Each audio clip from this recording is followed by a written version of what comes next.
In this video, we're going to be going over the general design process for beams. First, we need to analyze the beam for given or known loading conditions. By performing an analysis, we take into account of the support reactions. Then we can draw a shear force diagram and a bending moment diagram. From there, we can find the maximum shear force and maximum bending moment. The locations of the maximum shear force and bending moment may differ. If we refer to the diagram below, we can see that the location of the maximum shear force and the location of the bending moment are different. Note that the magnitude of WL over 2 and negative WL over 2 are the same. They are just in opposite directions. Step 2. We have to design for bending. We initially select a cross-section based on the bending stress.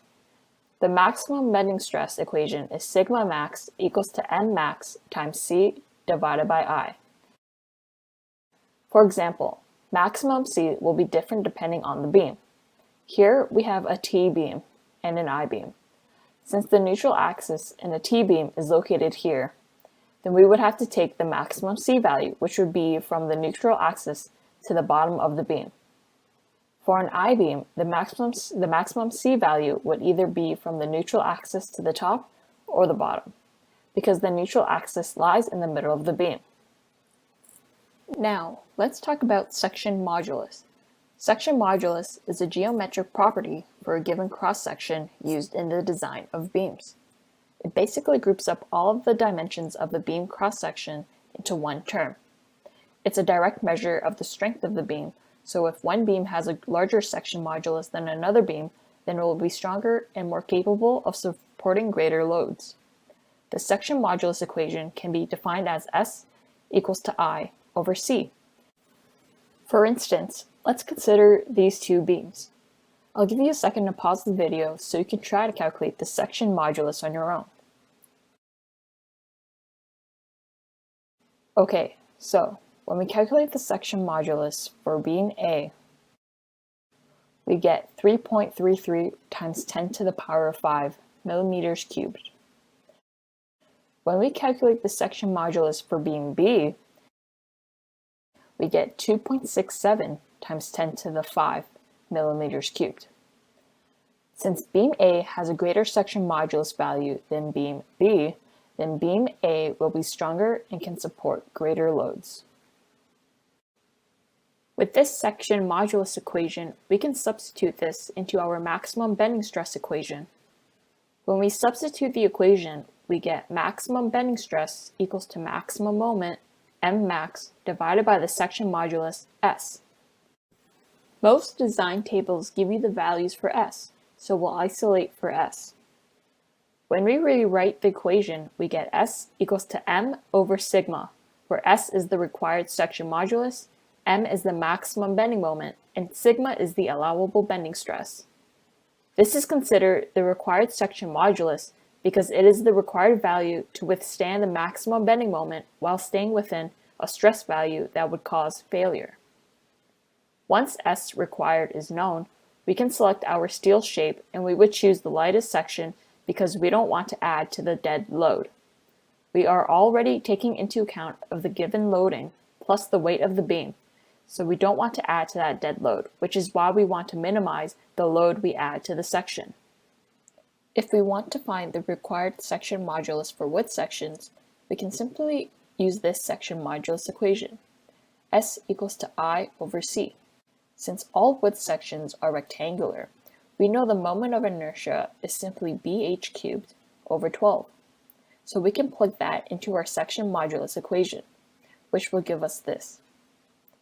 Since the neutral axis of all rectangular wood beams is in the middle of the beam, then we know that C will have to be plus or minus H over 2, depending where we're measuring to. So, we can plug C equals to H over 2 into what we already found, and simplifying we get BH squared over 6. Now we're going to take what we just learned in step 2 and apply it to step 3, where we want to now verify our design selection to make sure it meets the shear requirements.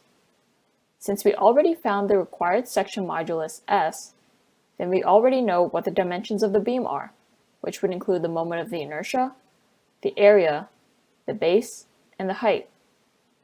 We can check the shear stresses by using the maximum shear stress equation, which is tau max equals to V max times Q divided by I times T, where tau max represents the maximum shear stress, V max represents the maximum shear force, Q is the first moment of area, I is the moment of inertia, and T is the base of the cross-section. The maximum shear stress has to be smaller than or equal to the allowable shear stress in order for our selected design to work. If the maximum shear stress is greater than the allowable shear stress, then a new section must be selected and we'd have to recheck all our calculations. For rectangular sections, the maximum shear stress occurs at the middle of the beam, which is also at the neutral axis. So the equation for rectangular sections is equal to tau max equals to 1.5 times V max divided by A, where tau max is the maximum shear stress, V max is the maximum shear force, and A is the area of the cross-section. This is proven in the shear flow examples. For W sections, we can assume shear stress is constant over the area of the web only, because as we see in this shear stress distribution, majority of the shear force occurs at the web of the I-beam. So we can assume that the web carries all of the shear force. So the equation for W-shaped beams would be tau max equals to V max over A web. Remember, if the maximum shear stress is less than or equal to the allowable shear stress, then our selected design meets the shear requirements. If the maximum shear stress is greater than the allowable shear stress, then we must select a new section. Step 4. If built-up sections are used, fasteners must be designed to transmit shear flow between components. Here are some examples of a built-up section.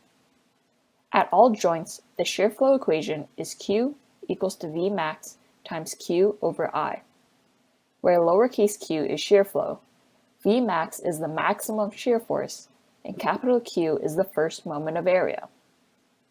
The shear flow that we calculate has to be less than or equal to the allowable shear flow in order for our design to meet the fastener requirements. If the shear flow varies over the length of the beam, then Q, the shear flow, will also vary, which means we have to tailor the fastener spacing to match the varying shear force. Step 5. We need to check the deflections of the beam and make sure the deflection of the beam is not greater than the allowable deflection. The maximum permissible deflections are specified by governing codes such as the building code or bridge code. The deflections are a function of the structure type, the intended use, and structural material. Let's take a look at all these live load deflection examples. The left column here indicates the structural material, which is either steel, concrete, or wood. The second column here indicates the use of the beam, such as being used for a roof, floor, walkway, or a bridge. The last column here indicates the allowable deflection equation for each example.